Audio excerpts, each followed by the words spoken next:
بسم اللہ الرحمن الرحیم۔ السلام علیکم راہ حیات کے پیارے دوستو، ہم امید کرتے ہیں کہ آپ خیریت سے ہوں گے۔ ہماری دعا ہے کہ اللہ پاک آپ کو خیر و عافیت سے رکھے، زندگی میں کوئی دکھ، کوئی پریشانی، کوئی غم آپ کے قریب سے بھی نہ گزرے، آمین ثم آمین۔ پیارے دوستو، آج کی اس ویڈیو میں ہم بہترین شخص کے بارے میں بات کریں گے کہ معاشرے میں بہترین شخص کسے قرار دیا جا سکتا ہے۔ لیکن اس سے پہلے آپ سے گزارش کریں گے کہ آپ ہمارے چینل راہ حیات کو سبسکرائب کر کے بیل کے آئیکن کو بھی پریس کر لیں تاکہ یہاں پر جتنی بھی ویڈیوز اپلوڈ ہوا کرتی ہیں ان کا نوٹیفیکیشن آپ کو بر وقت ملتا رہے۔ خواتین و حضرات، آج کی اس ویڈیو میں جو ہم آپ کے ساتھ بات کرنے والے ہیں، بات ظاہر ہے کہ تھوڑی سی طویل ہوگی، لیکن آپ غور سے سنیں گے تو آپ کو پتہ چل جائے گا کہ معاشرے میں بہترین شخص کا مصداق کسے قرار دیا جا سکتا ہے۔ اس سوال کا جواب ظاہر ہے کہ ہر شخص اپنے ذوق، اپنے نقطۂ نظر اور اپنی سوچ کے مطابق الگ الگ دے گا۔ اہل علم اور ارباب دانش کی نظر میں ہو سکتا ہے اس کا مستحق وہ ہو جس نے علم و دانش کی سنگلاخ وادیوں میں آبلا پائی کی ہو اور معرفت و حکمت کی بلند و بالا چوٹی تک پہنچنے میں کامیاب ہوا ہو، جبکہ مادیت کے متوالوں اور اسباب و وسائل کے دیوانوں کی نگاہ اس ٹائٹل کے حوالے سے ان افراد پر مرکوز ہو جائے گی جنہوں نے مال و دولت کی ریس میں بہت ساروں کو پیچھے چھوڑ دیا ہوگا اور دنیوی کامیابی حاصل کر لی ہوگی، جن کا عشرت کدا ان کے بہت سے جاننے والوں کے لیے رشک و حسد کا مرکز ہو اور بینک بیلنس نہ صرف عزیز و اقارب بلکہ انکم ٹیکس والوں کے لیے بھی مرکز توجہ بنا ہوا ہو۔ اس کے برعکس شہرت اور ناموری کو سب کچھ سمجھنے والے یہ ٹائٹل اسے دینا پسند کریں گے جس کا ڈرائنگ روم تمغوں اور انعامات سے بھرا ہوا ہو اور پورے شہر پر ستاروں کی بھیڑ سے اٹا پڑا ہو سکتا ہے بعض لوگوں کا ذہن اس کے لیے ان سوشل ورکرز کی طرف جائے جو اپنے لیے نہیں بلکہ دوسروں کے لیے جیتے ہیں۔ اب سب آرا کا المیہ یہ ہے کہ یہ سب محدودیت کا شکار اور زندگی کی بس ایک خاص جہت کی آئینہ دار ہیں، اس لیے کہ ہو سکتا ہے کہ ان حوالوں سے بہترین سمجھانے والا شخص زندگی کے وسیع تر تناظر میں بدترین شخص ثابت ہو۔ اس سوال کا شاندار اور جامع طور پر جواب وہ ہے جو رسول خدا صلی اللہ علیہ وآلہ وسلم کی جانب سے دیا گیا۔ آپ صلی اللہ علیہ وآلہ وسلم کی نظر میں بہترین شخص کے ٹائٹل کا مستحق وہ ہے جس کا سلوک اپنی گھر والی کے ساتھ بہترین ہو۔ بحوالہ سنن الترمذی، حدیث نمبر 4062۔ بظاہر یہ بات کچھ عجیب سی لگتی ہے نا، اور ایسا محسوس ہوتا ہے کہ شاید ازدواجی معاملات کو ضرورت سے زیادہ اہمیت دے دی گئی ہے، لیکن اگر سنجیدگی سے اس کا جائزہ لے لیا جائے تو اندازہ ہوگا کہ بہترین شخص کے انتخاب کے لیے گھر والی کے ساتھ سلوک سے بہتر کوئی معیار نہیں ہے۔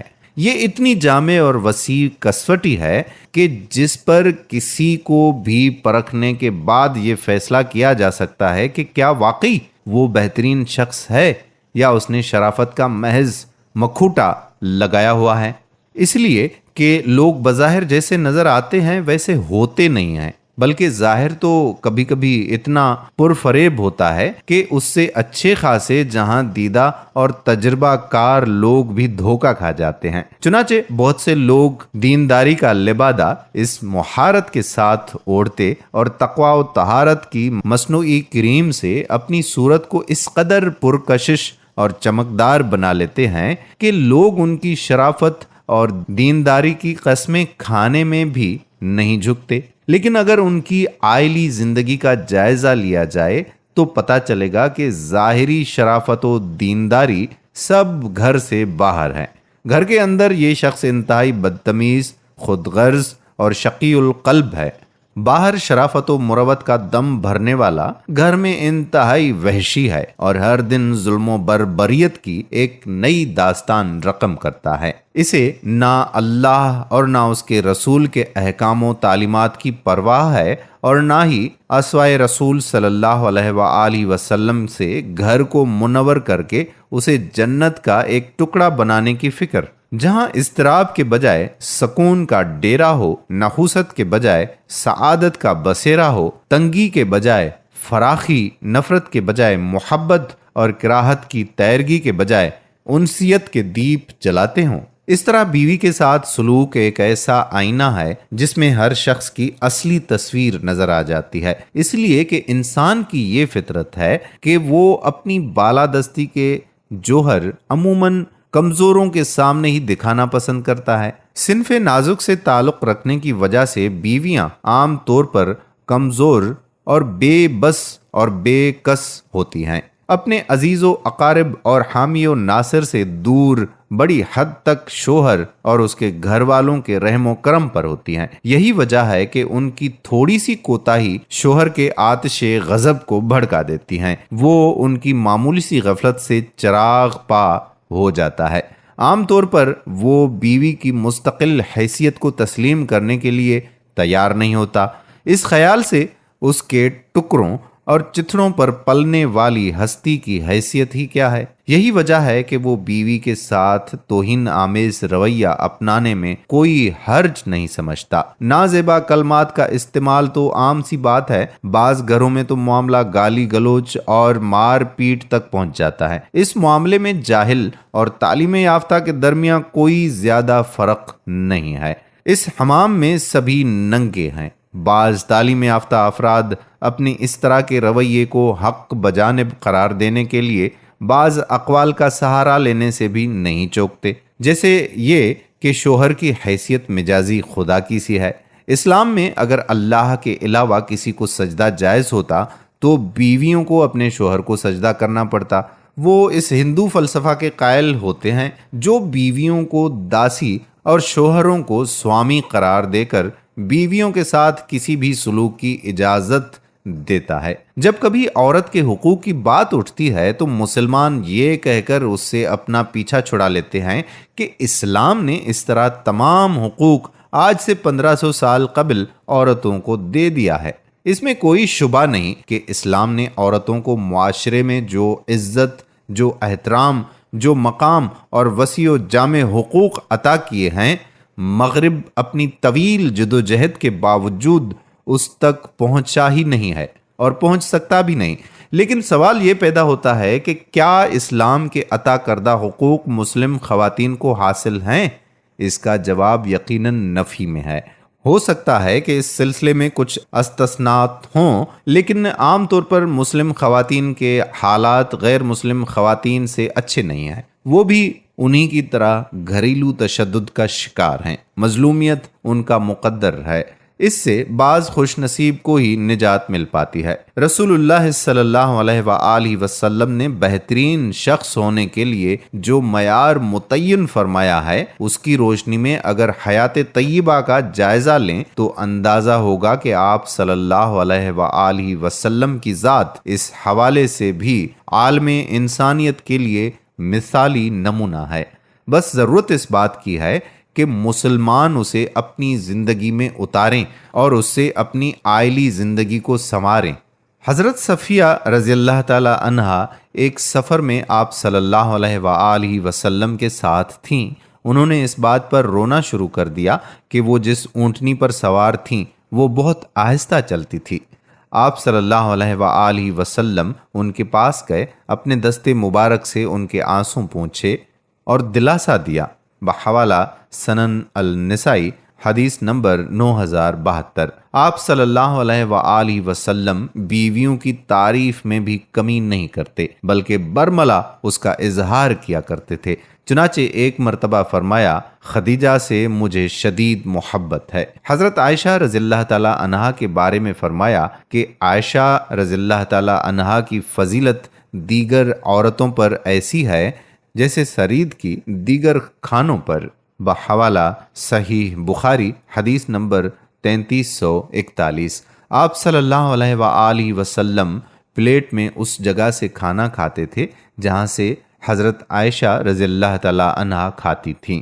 آپ صلی اللہ علیہ وآلہ وسلم اپنی بیویوں کی دلجوئی کا اس حد تک خیال رکھتے تھے کہ جب ایک ایرانی پڑوسی نے آپ صلی اللہ علیہ وآلہ وسلم کی پسندیدہ ڈش مرق بنایا اور آپ کو دعوت دی تو آپ صلی اللہ علیہ وآلہ وسلم نے اس دعوت کو قبول نہیں فرمایا، اس لیے کہ اس نے آپ صلی اللہ علیہ وآلہ وسلم سے تنہا آنے کے لیے کہا تھا۔ آپ صلی اللہ علیہ وآلہ وسلم کو یہ گوارا نہ تھا کہ شریک حیات کے بغیر دعوت میں جائیں، لہٰذا جب اس نے آپ صلی اللہ علیہ وآلہ وسلم کے ساتھ عائشہ رضی اللہ تعالی عنہا کو بھی دعوت دی تو آپ صلی اللہ علیہ وآلہ وسلم نے دعوت قبول فرمائی اور تشریف لے گئے۔ بحوالہ صحیح مسلم حدیث نمبر 5268۔ آپ صلی اللہ علیہ وآلہ وسلم ازواج مطہرات کا نہ صرف حد درجہ خیال رکھتے تھے بلکہ ان کے مزاج شناس تھے اور ان کے چشم و ابرو کے اشارے بھی اچھی طرح سے سمجھتے تھے۔ چنانچہ ایک مرتبہ عائشہ رضی اللہ تعالی عنہا سے فرمایا کہ میں یہ جان جاتا ہوں کہ کب تم مجھ سے ناراض ہو اور کب خوش۔ انہوں نے دریافت کیا وہ کیسے یا رسول اللہ صلی اللہ علیہ وآلہ وسلم؟ آپ صلی اللہ علیہ وآلہ وسلم نے فرمایا کہ جب تم ناراض ہوتی ہو تو کہتی ہو رب ابراہیم کی قسم، اور جب خوش رہتی ہو تو کہتی ہو رب محمد صلی اللہ علیہ وآلہ وسلم کی قسم۔ بحوالہ صحیح مسلم حدیث نمبر 6238۔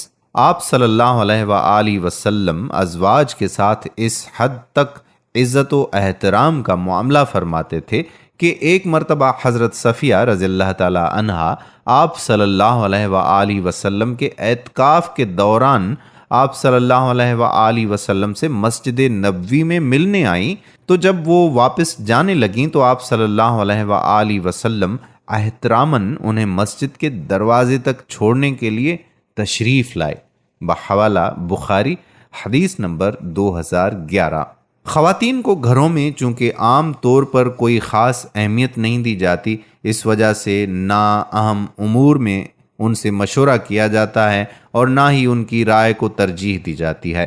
تمام اہم فیصلے شوہر خود کرتے ہیں اور بیگم کا کام صرف سننا اور اطاعت کرنا ہوتا ہے، جبکہ رسول اللہ صلی اللہ علیہ وآلہ وسلم کا یہ حال تھا کہ آپ صلی اللہ علیہ وآلہ وسلم نہ صرف گھریلو امور بلکہ امت سے متعلق بعض امور میں بھی بوقت ضرورت ازواج سے مشورہ کیا کرتے تھے اور ان کے مشوروں پر عمل بھی کیا کرتے تھے۔ چنانچہ صلح حدیبیہ کے موقع سے جب آپ صلی اللہ علیہ وآلہ وسلم کے حکم کے باوجود حضرات صحابہ رضی اللہ تعالی عنہم میں سے کسی نے بھی نہ قربانی کی اور نہ بال مڈائے تو آپ صلی اللہ علیہ وآلہ وسلم اس صورتحال سے کافی پریشان ہوئے اور خیمے میں آ کر اپنی اہلیہ ام سلمہ رضی اللہ تعالی عنہا سے اس سلسلے میں مشورہ کیا۔ انہوں نے یہ مشورہ دیا کہ یا رسول اللہ صلی اللہ علیہ وآلہ وسلم آپ باہر تشریف لے جائیں اور اپنی قربانی ذبح کیجئے اور حلق کرا لیجئے اور واپس آ جائیے۔ آپ صلی اللہ علیہ وآلہ وسلم نے ایسا ہی کیا، جس سے دیکھ کر صحابہ بھی با دل ناخواستہ اٹھ کھڑے ہوئے، قربانی کی اور پھر بال منڈائے۔ حدیث نمبر 4995۔ دوستو، انسان کی یہ فطرت ہے کہ وہ زندگی کی یکسانیت، معمول کے کام اور سنجیدہ اور ٹھوس اعمال کے تسلسل سے بور ہو جاتا ہے اور دلچسپیاں مدھم پڑ جاتی ہیں۔ ایسے میں ضرورت ہوتی ہے کچھ تبدیلی کی اور چٹپٹی چیزوں کی، جس سے تھکن کے غبار چھٹ جائیں اور انسان تازہ دم ہو کر نئی آن اور نئے شان کے ساتھ کشاکش حیات کی جانب پھر سے متوجہ ہو۔ اسلام جو کہ فطری مذہب ہے، وہ انسان کی اس فطری طلب پر قدغن لگانے کے بجائے صحیح اور درست انداز میں اس کی تسکین کی راہ کھلی رکھتا ہے۔ آپ صلی اللہ علیہ وآلہ وسلم نے نہ صرف جلوت بلکہ خلوت میں بھی اسے برتا ہے اور رزم و بزم کے علاوہ اپنی خانگی زندگی کو بھی اس کی پھل جھڑی سے گلنار اور گلزار بنائے رکھا ہے۔ چنانچہ ایک مرتبہ حبشہ کے کچھ لوگ آ کر مسجد نبوی صلی اللہ علیہ وآلہ وسلم کے سامنے اپنے کرتب اور کھیل تماشے کا مظاہرہ کر رہے تھے۔ آپ صلی اللہ علیہ وآلہ وسلم نے خود ہی حضرت عائشہ رضی اللہ تعالی عنہا سے پوچھا کہ کیا یہ تماشا دیکھنا چاہو گی؟ انہوں نے ہاں میں جواب دیا۔ آپ صلی اللہ علیہ وآلہ وسلم دروازے کے پاس کھڑے ہو گئے اور عائشہ رضی اللہ تعالی عنہا آپ صلی اللہ علیہ وآلہ وسلم کے کندھے پر ٹیک لگا کر کھیل دیکھتی رہیں۔ بحوالہ نسائی، حدیث نمبر 8858۔ دوستو، یہ محض چند نمونے ہیں جو سیرت نبوی صلی اللہ علیہ وآلہ وسلم سے یہاں آپ کی خدمت میں پیش کیے گئے، ورنہ سیرت نبوی اس طرح کے واقعات سے بہت زیادہ بھری پڑی ہے۔ مسلمان اگر اسے اپنی زندگی میں اپنا لیں تو وہ بہت سی ازدواجی پیچیدگیوں سے نجات پا لیں گے اور وہ بہترین شخص کہلائیں گے۔ امید کرتے ہیں کہ ہماری آج کی ویڈیو آپ کو ضرور پسند آئی ہوگی۔ آنے والی ویڈیو تک قادر کلہوڑو کو اجازت دیجیے۔ اللہ حافظ۔